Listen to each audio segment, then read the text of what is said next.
ಬದುಕಿರೋದೇ waste. ನಾನು ಸಾಯಲೇಬೇಕು. S, ನಾನೇ ಸಾಯ್ಬೇಕು, ನಾನೇ ಸಾಯ್ಬೇಕು. ಸಾಯೋದೇ ವಾಸಿ. ಹೌದು, ನಾನು ಸಾಯ್ಬೇಕು. I want to die. ಜೀವನದಲ್ಲಿ ಆತ್ಮಹತ್ಯೆ ಇದಕ್ಕೆಲ್ಲ ಪರಿಹಾರ ಅಂತಾನೂ ತಿಳ್ಕೊಂಡಿದ್ವಿ. ಅಂತ ಸಂದರ್ಭದಲ್ಲಿ ಹುಟ್ಟಿದಾಗಿನಿಂದ ಆಗಲಿ, ಜೀವನದಲ್ಲಿ ಆದ ಆಘಾತಗಳಿಂದಾಗಲಿ ಅಂಗಹೀನರಾದ ಅನೇಕ ವಿಶೇಷಾಂಗರು ತಮ್ಮ ಆತ್ಮಬಲದಿಂದ ಜಗತ್ತೇ ನಿಬ್ಬೆರಗಾಗುವಂತೆ ಅಸಾಧ್ಯಗಳನ್ನು ಸಾಧ್ಯವಾಗಿಸಿದ್ದಾರೆ. ಸುಸ್ಥಿತಿಯಲ್ಲಿರುವ ನಾವು ಆತ್ಮಹತ್ಯೆ ಮಾಡಿಕೊಳ್ಳಬೇಕೆ? ಸಾಯಲು ಮಾಡುವ ಧೈರ್ಯ ಬದುಕಲು ಮಾಡೋಣ.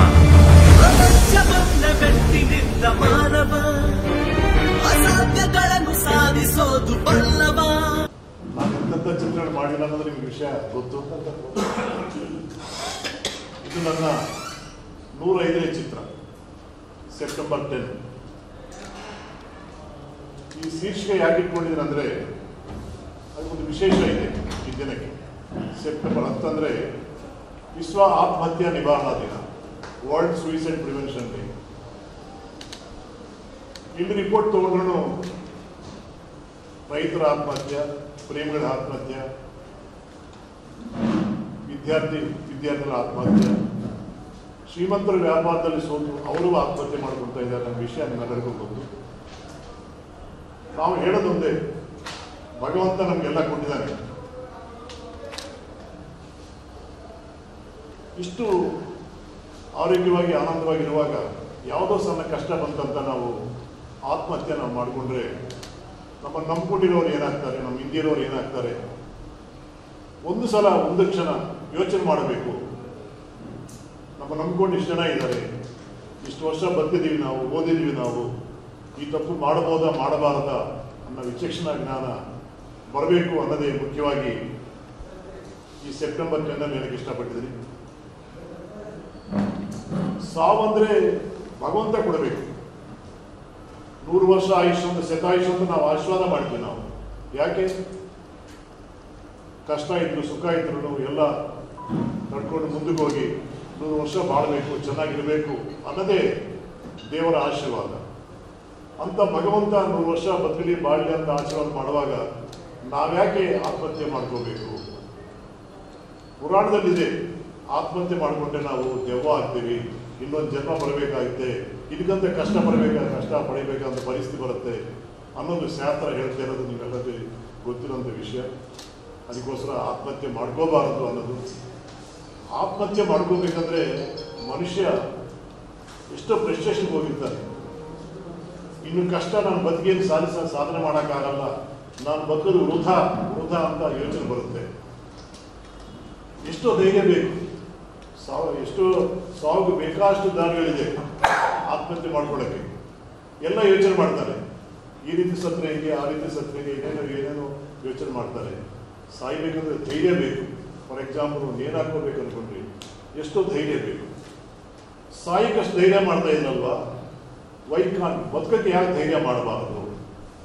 ಧೈರ್ಯ ಮಾಡಿ, ನಿಮ್ಮ ತಾಯಿ ಹತ್ರ ಡಿಸ್ಕಸ್ ಮಾಡಿ, ನಿಮ್ಮ ತಂದೆ ಕೇಳ್ಕೊಂಡು, ನಿಮ್ಮ ಸ್ನೇಹಿತರ ಹತ್ರ ಮಾತಾಡಿ, ನಿಮ್ಮ ಫ್ಯಾಮಿಲಿ ಡಾಕ್ಟರ್ ಹತ್ರ ಮಾತಾಡಿ, ನಿಮ್ಮ ವೆಲ್ ವಿಷಸ್ ಹತ್ರ ಮಾತಾಡಿ, ನನಗೆ ಇಷ್ಟ ಕಷ್ಟ ಬಂತು, ನನ್ನ ಮನಸ್ಸು ನೋವಾಗ್ತಾ ಇದೆ ಅನ್ನೋದು. ಆವಾಗ ಅವರು ಹೇಳ್ತಾರೆ, ಸಾಯಿ ದೊಡ್ಡದಲ್ಲ ಮಗ, ಬದುಕು ಸಾಧನೆ ಮಾಡಿ ಅಂತ ಹೇಳ್ತಾರೆ. ಯಾರು ಸಾಯಿ ಅಂತ ಯಾರು ಹೇಳಲ್ಲ. ಈ ಮುಖ್ಯವಾದ ಈ ವಿಶೇಷವಾದಂಥ ಈ ಸಬ್ಜೆಕ್ಟ್ನ ಸಮಾಜಕ್ಕೆ ತಿಳಿಸ್ಬೇಕಂದ್ರೆ ನನ್ನ ಪ್ರಯತ್ನ. ನನ್ನ 105ನೇ ಚಿತ್ರ. ಪ್ರಥಮ ಬಾರಿಗೆ ನಾನು ವಿಮ್ಯಾನ್ಸ್ ಹಾಸ್ಪಿಟಲ್ ಟೀಮ್ ನಾನು ಪಿಕ್ಚರ್ ತೋರಿಸಿದೆ ನಾನು. ಯಾಕಂದರೆ they are the main counselling ಅಲ್ಲಿ ಕೊಡೋದು, ಟ್ರೀಟ್ಮೆಂಟ್ ಕೊಡೋದು, ಮಾನಸಿಕವಾಗಿ ಇರೋವಂಥ ಅವ್ರಿಗೆಲ್ಲರೂ ಅವರೇ ಕೌನ್ಸಿಲಿಂಗ್ ತಗೊಳ್ಳೋದು. ಅವ್ರು ಒಂದೇ ಹೇಳಿದ್ದಾರೆ ಪಿಕ್ಚರ್ ನೋಡಿದ್ಮೇಲೆ 55 ಜನ ಟೀಮ್ ನೋಡಿದ್ದಾರೆ. ನಾವು ಕೌನ್ಸಿಲಿಂಗ್ ಮಾಡೋಕ್ಕಿಂತ ಈ ಸಿನಿಮಾ ಅಂಶ ನೋಡಿ ತೋರಿಸಿದ್ರೆ ಸಾಕಪ್ಪ, ಆ ಪ್ರಯತ್ನ ಬಿಡ್ತಾರೆ ಅಂತ ಟೋಟಲ್ ಎಂಟೈರ್ ಟೀಮ್ ಹೇಳಿದ್ದಾರೆ. ಅಂದರೆ ಈ ಸಬ್ಜೆಕ್ಟಲ್ಲಿ ಅಷ್ಟು ವಿಶೇಷ ಇದೆ. ಏನು ಸಾಯಿ ಪ್ರಕಾಶ್ 105 ಸಿನಿಮಾ ಮಾಡಿದ್ರಲ್ವ, ಇನ್ನೊಂದು ಶಿವರಾಜ್ ಕುಮಾರ್ ಪಿಕ್ಚರ್, ದರ್ಶನ್ ಪಿಕ್ಚರ್ ಮಾಡ್ಬೋದು ಅಂತ ಅನ್ಕೋಬೋದು. ಕಷ್ಟ. ಎಲ್ಲ ಪಿಕ್ಚರ್ ಮಾಡಿದ್ದೀನಿ ನಾನು, ನಿಮ್ಮೆಲ್ಲರಿಗೂ ಗೊತ್ತು. 104ರಲ್ಲಿ ದೊಡ್ಡ ಹೀರೋಸ್ ಎಲ್ಲ ಚಿತ್ರ ನಾನು ಮಾಡಿದ್ದೀನಿ. ನಾನು ಸಮಾಜಕ್ಕೆ ನನ್ನ ಕೊಡುಗಾಗಿ ಏನೋ ಒಂದು ಕೊಡಬೇಕು ಅಂದರೆ ನಾನು ಹಿಂದೆ ಮಾಡೋ ಚಿತ್ರದಲ್ಲಿ ವಿಶೇಷ ಇಲ್ಲ, ಸಲಹೆಗಳು ಒಳ್ಳೆ ಸಿನಿಮಾ ಅಂತಲ್ಲ, ಅದರಲ್ಲಿ ಕೇವಲ ಕಮರ್ಷಿಯಲ್ನಲ್ಲಿ ಒಂದು ಸ್ಥಾನ ಹೇಳ್ಕೊಂಡು ಹೋಗಿದ್ದಾರೆ. ಫಾರ್ ಎಕ್ಸಾಂಪಲ್ ಅಣ್ಣ ತಂಗಿ ಸಂಬಂಧ ಯಾವ ರೀತಿ ಇರಬೇಕಂತ ಹೇಳಿದ್ವಿ. ಮುದ್ದಿನ ಮಾವದಲ್ಲಿ ಮಾಮೂಲಿಯ ಸಂಬಂಧ ಹೇಗಿರ್ಬೇಕಂತ ಹೇಳಿದ್ವಿ ನಾವು. ನಾಗದೇವತೆಯಲ್ಲಿ ಭಕ್ತಿ ಯಾವ ರೀತಿ ಇರಬೇಕಂತ ಹೇಳಿದ್ವಿ ನಾವು. ಸಾಯಿಬಾಬಾನ ಕರ್ನಾಟಕದಲ್ಲಿ ಫಸ್ಟ್ ಟೈಮ್ ಒಂದು ಸಿನಿಮಾ ಮಾಡಿ ತೋರಿಸೋದನ್ನು ನಾನು ಎಲ್ಲ ವಿಧವಾದ ಚಿತ್ರಣ ಮಾಡಿದ್ವಿ. ಗೋಲ್ಮಾಲ್ ರಾಧಾಕೃಷ್ಣ ಮರಿಲಾದಂಥ ಹಾಸ್ಯ ಸಿನಿಮಾ, ರಾಮಕೃಷ್ಣ ಅದ್ಭುತವಾದಂಥ ಕಾಮಿಡಿ ಮಾಡಿದ್ವಿ. ನಾವೆಲ್ಲ ಪಿಕ್ಚರ್ಲೆ ಕಾಮಿಡಿ ಇರುತ್ತೆ, ಸೆಂಟಿಮೆಂಟ್ ಇರುತ್ತೆ, ಭಕ್ತಿ ಪ್ರಧಾನ ಇರುತ್ತೆ.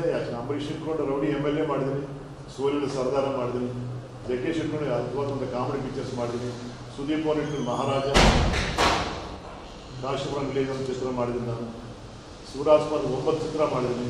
ನಿಮ್ಮೆಲ್ಲರಿಗೂ ಗೊತ್ತು. ನಿಮ್ಮ ಭಾಗದಲ್ಲಿ ನನ್ನ ಚಿತ್ರಗಳು 100 ಡೇಸ್ ಇವರೇ ಸಾಕ್ಷಿ. ನಮಗೆ ಇಷ್ಟು ಮಾಡಿದಲ್ವಾ, ಸಮಾಜಕ್ಕೆ ಒಂದು ಚಿಕ್ಕದಾಗಿ ಒಂದು ಸಂದೇಶ ಕೂಡ ನಾನು ಉದ್ದೇಶದಿಂದ ಈ ಸೆಪ್ಟೆಂಬರ್ 10 ನಾನು ತಗೊಂಡಿದ್ದೀನಿ. ಜಿ ರಾವ್ ಅಂತ ಅವರು ಮಿಲಿಟರಿಯಲ್ಲಿ ಕೆಲಸ ಮಾಡೋರು, ಕಾರ್ಗಿಲ್ ಎಲ್ಲ ಕೆಲಸ ಮಾಡಿದ್ದಾರೆ. ಅವರೊಂದು ಕಾನ್ಸೆಪ್ಟ್ ಬರ್ಕೊಂಡು ನನ್ನ ಹತ್ರ ಬಂದರು. ಇದು ಸಮಾಜಕ್ಕೆ ನಾವು ಹೇಳ್ಬೋದಾ ಅಂತ.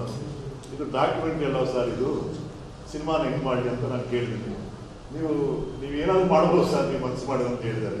ಆವಾಗ ನಾನು ಸಣ್ಣ ಪಾಯಿಂಟ್ ತೊಗೊಂಡು 5 ಕಥೆಗಳನ್ನು ಜೋಡಿಸ್ಕೊಂಡು ಈ ಸಿನಿಮಾ ನಾನು ಮಾಡಿದ್ದೀನಿ.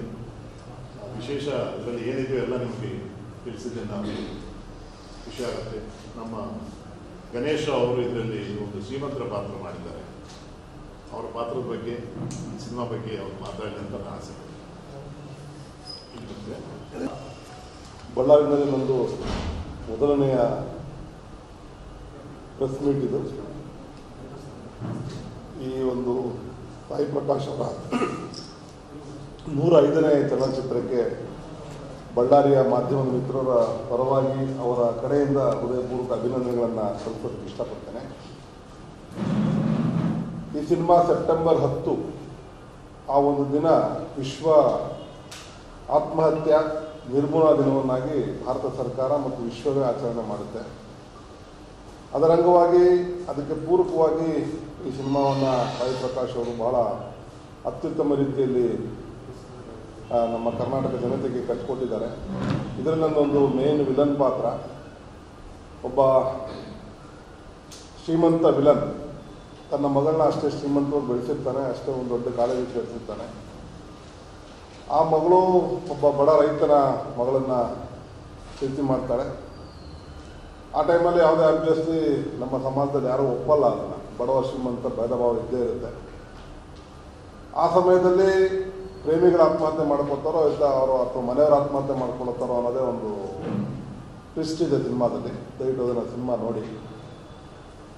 ಮತ್ತು ಜನರಲ್ ಬರಬೇಕಂದ್ರೆ ಸಾಯಿ ಪ್ರಕಾಶ್ ಅವರು 105 ಸಿನಿಮಾಗಳನ್ನು ಮಾಡಿ ಬಹುಶಃ ಇದೊಂದು ಸಿನಿಮಾಗೋಸ್ಕರ ಅವರು ಇಷ್ಟು ಶ್ರಮಪಟ್ಟು ಇದು ನನ್ನ ಮೊದಲನೇ ಸಿನಿಮಾ ಅನ್ನೋ ಥರ ಓಡಾಡ್ತಾ ಇದ್ದಾರೆ. ಈ ರಾಜ್ಯದಾದ್ಯಂತ ಪ್ರೆಸ್ ಮೀಟ್ಗಳನ್ನ ಮಾಡಿ ಪ್ರಚಾರವನ್ನು ಮಾಡುವ ಮೂಲಕ ಇದು ನನ್ನ ಮೊದಲನೇ ಸಿನಿಮಾ ಏನೋ ಅನ್ನೋ ಥರ ಓಡಾಡ್ತಾ ಇದ್ದಾರೆ ಅವರು ಇಡೀ ವಯಸ್ಸಲ್ಲಿ ಅವರ ಶ್ರಮ, ಅವರ ಸಿನಿಮಾ ಪ್ರೀತಿ ನೋಡಿದ್ರೆ ಎಂಥವ್ರಿಗೂ ಕರಳು ಕಿವುಚುತ್ತೆ.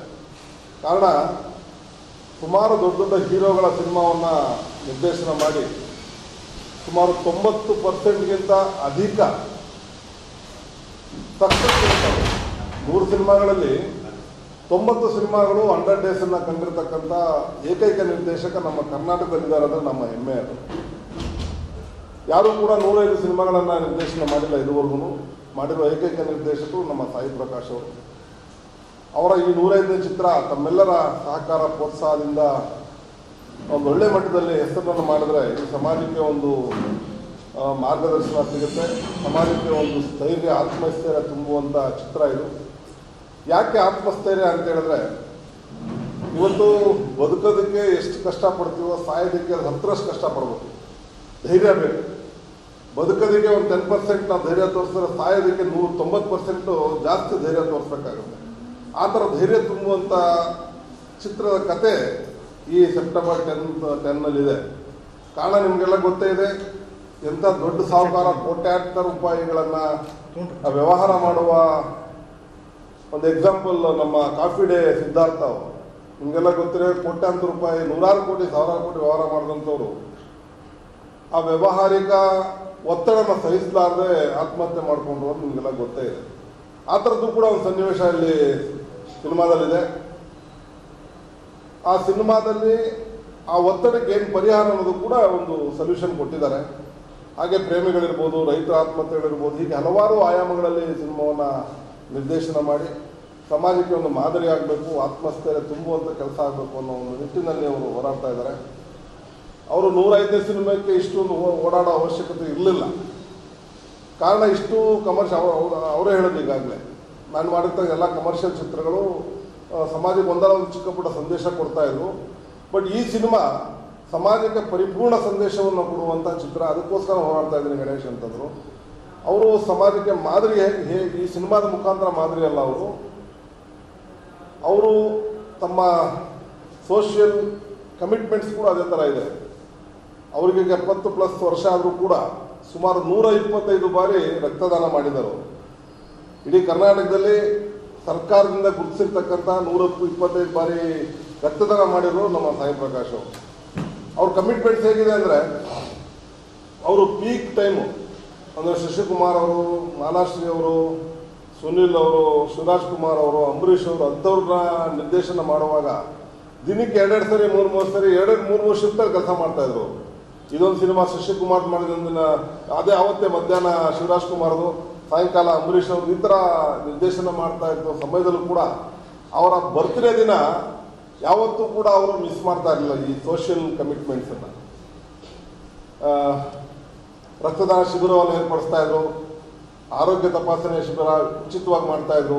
ಹೀಗೆ ಅವರು ರಕ್ತದಾನ ಆ ಥರ ಮಾಡಿ ಮಾಡಿ ಮಾಡಿ ಸುಮಾರು 125 ಸಲ ರಕ್ತದಾನ ಮಾಡಿದ್ದಾರೆ. ಯಾರು ಕೂಡ ಆ ಒಂದು ಪೀಕಲ್ಲಿ ಇದ್ದಾಗ ಇಂಥ ಸೋಷಿಯಲ್ ಕೆಲಸಗಳಿಗೆ ಬರಲ್ಲ.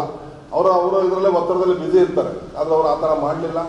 ಅವರು ಅವರ ಬ್ಯುಸಿ ಶೆಡ್ಯೂಲ್ ಕೂಡ ಇಂಥ ಒಂದು ಸಾಮಾಜಿಕ ಕರ್ತವ್ಯವನ್ನು ಮೆರೆದರು. ಇಂಥ ಒಬ್ಬ ಧೀಮಂತ ನಿರ್ದೇಶಕ ಅಂತ ಹೇಳೋದು ತಪ್ಪಾಗ್ತದೆ. ಯಾಕಂದರೆ ಇವತ್ತು 1-2 ಸಿನಿಮಾ ಮಾಡಿದವರೇ ತಲೆ ನಿಲ್ಲಲ್ಲ ಅವರಿಗೆ. ಯಾವ ದೊಡ್ಡ ದೊಡ್ಡ ಸ್ಟಾರ್ ಹೋಟ್ಲ್ಗಳಲ್ಲಿ ಪ್ರೆಸ್ ಮೀಟ್ ಮಾಡ್ತಾರೆ, ಅವ್ರು ದೊಡ್ಡ ದೊಡ್ಡ ಕಾರ್ಗಳು ಓಡಾಡ್ತಾರೆ, ಮತ್ತು ಯಾರನ್ನ ಮಾತಾಡಬೇಕಾದ್ರೂ ಮಾತಾಡೋ ಶೈಲಿನೇ ಬೇರೆ ಇರುತ್ತೆ. ಆದರೆ 105 ಸಕ್ಸಸ್ ರೇಟ್ ಸಿನಿಮಾಗಳನ್ನ ಕೊಟ್ಟು ಇಷ್ಟು ಸಭ್ಯತೆಯಿಂದ ಸಂಯಮದಿಂದ ನಮ್ಮನ್ನೆಲ್ಲ ಮಾತಾಡ್ತಾರೆ ಅಂದರೆ ಅದು ಅವ್ರ ದೊಡ್ಡ ಗುಣ ಅಂತ ಭಾವಿಸ್ತೀನಿ. ಬಹುಶಃ ಅವರು ದುಡ್ಡಿಗೆ ಆಸೆ ಪಟ್ಟಿದ್ರೆ ಇವತ್ತು ಈ ಪರಿಸ್ಥಿತಿ ಇರ್ತಾ ಇರಲಿಲ್ಲ. ಅವರು ಸಿನಿಮಾ ಬಿಟ್ಟರೆ ಏನು ಗೊತ್ತಿಲ್ಲ ಅವರಿಗೆ. ಸಿನಿಮಾ ಬಿಟ್ಟರೆ ಸತ್ಯ ಸಾಯಿಬಾಬಾ ಬಿಟ್ಟರೆ ಸಿನಿಮಾ ಬಿಟ್ಟರೆ ಸಾಯಿಬಾಬಾ. ಸಿನಿಮಾದಲ್ಲಿ ಒಂದಿನ ಪುಸ್ತಕ ಸಿಕ್ಕಿದ್ರೆ ಶಿರ್ಡಿ ಹೋಗ್ಬಿಡೋರು ಅಥವಾ ಪುಟ್ಟಪರ್ತಿಗೆ ಹೋಗೋರು ಅಷ್ಟೇ ಹೊರತು ವ್ಯಾವಹಾರಿಕ ಜ್ಞಾನ ಬಹುಶಃ ನನಗೆ ಗೊತ್ತಿದ್ದಂಗೆ 0. ದುಡ್ಡು ಕಾಸು ವ್ಯವಹಾರದಲ್ಲೂ ಸ್ವಲ್ಪ ಜಾಣ್ಮೆ ಇದ್ದಿದ್ರೆ ಇವತ್ತು 16 ಎಕರೆ ಜಮೀನ ಮಾಡಿಕೊಂಡು 100 ಕೋಟಿ ಒಡೆ ಹಾಕ್ಬೋದಾಗಿತ್ತು. ಆದರೆ ಅದು ಯಾವತ್ತೂ ಮಂಡಿನ ಮೇಲೆ ದುಡ್ಡು ಹಾಕಲಿಲ್ಲ, ಆಸ್ತಿ ಮೇಲೆ ದುಡ್ಡು ಹಾಕಲಿಲ್ಲ. ಬರೀ ಸಿನಿಮಾ ಅಂತ ಹೇಳಿ ಪಾಪ ಇವತ್ತು ಈ ಸಿನಿಮಾವನ್ನು ಪ್ರಮೋಷನ್ ಮಾಡೋದಕ್ಕೆ ಇಷ್ಟು ಕಷ್ಟಪಡ್ತಾ ಇದ್ದಾರೆ. ಹಾಗಾಗಿ ಸರ್ಕಾರ ಕೂಡ ಈ ಒಂದು ಆತ್ಮಹತ್ಯೆ ನಿವಾರಣಾ ದಿನ ಆಚರಣೆ ಮಾಡೋದಕ್ಕೆ 100 ಕೋಟಿ ವ್ಯಯ ಮಾಡ್ತಾ ಇದೆ. ಇವತ್ತು ನಿಮ್ಮ ಪ್ರಮುಖ ಮಾಧ್ಯಮದ ಮುಖಾಂತರ ನಾನು ಸರ್ಕಾರಕ್ಕೆ ಕೇಳ್ಕೊಳ್ಳೋದೇನೆಂದರೆ, ತಾವು ವ್ಯಯ ಮಾಡುವಂತಹ 100 ಕೋಟಿ ಈ ಒಂದು ಆತ್ಮಹತ್ಯೆ ನಿವಾರಣೆಗೋಸ್ಕರ ಡಾಕ್ಯುಮೆಂಟ್ರಿ ಅದು ಇದು ಮಾಡಿ 100 ಕೋಟಿ ವ್ಯಯ ಮಾಡ್ತಾ ಇದ್ದಾರೆ. ಟೆಂಡರ್ ಕರೀತಾರೆ ಅಥವಾ ಕರೆಯೋದಿಲ್ಲ, ಅವ್ರವ್ರ ಹಿಂಬಾಗಲಿಗೆ ಕೊಟ್ಕೊಂಡು ಅದೊಂದು ಡಾಕ್ಯುಮೆಂಟ್ರಿ 30 ಸೆಕೆಂಡ್ 40 ಸೆಕೆಂಡ್ 50 ಸೆಕೆಂಡ್ ಮಾಡ್ತಾರೆ. ಅದಕ್ಕೆ ಕೋಟಾಂತರ ಖರ್ಚು ಮಾಡ್ತಾರೆ. ಬಟ್ ಆ ಖರ್ಚು ಮಾಡೋ ಬದಲು ಈ ಸಿನಿಮಾವನ್ನು ಸರ್ಕಾರದವರೇ ಪ್ರದರ್ಶನ ಮಾಡಿದ್ರೆ ಸಮಾಜಕ್ಕೊಂದು ಮಾದರಿ ಒಂದು ಸಿನಿಮಾ ಆಗುತ್ತೆ, ಮಾದರಿ ಸಂದೇಶ ಕೊಟ್ಟಂಗಾಗುತ್ತೆ. ಇದಕ್ಕೆ ತಮ್ಮ ಪತ್ರಕರ್ತರು ಮತ್ತು ಮಾಧ್ಯಮದ ಮುಖಾಂತರ ಸರ್ಕಾರದ ಒತ್ತಡ ತಂದರೆ ಬಹುಶಃ ಸರ್ಕಾರ ಕೂಡ ಇದ್ರ ಬಗ್ಗೆ ಗಮನ ಹರಿಸುತ್ತೆ ಅಂತ ನಾನು ಭಾವಿಸ್ತೀನಿ. ಇಷ್ಟೊತ್ತು ನಮ್ಮ ಸಿನಿಮಾ ಬಗ್ಗೆ ಮತ್ತು ನಮ್ಮ ಸಾಮಾಜಿಕ ಕಳವಳಿಗೆ ಮಾತಾಡಿದ್ದೀನಿ. ನೀವು ವಂದನೆಗಳನ್ನು ತಿಳಿಸ್ತಾ ಮಾತನ್ನು ಮುಗಿಸ್ತೀನಿ. ಜೈ ಹಿಂದ್, ಜೈ ಕರ್ನಾಟಕ, ಜೈ ಭೀಮ್.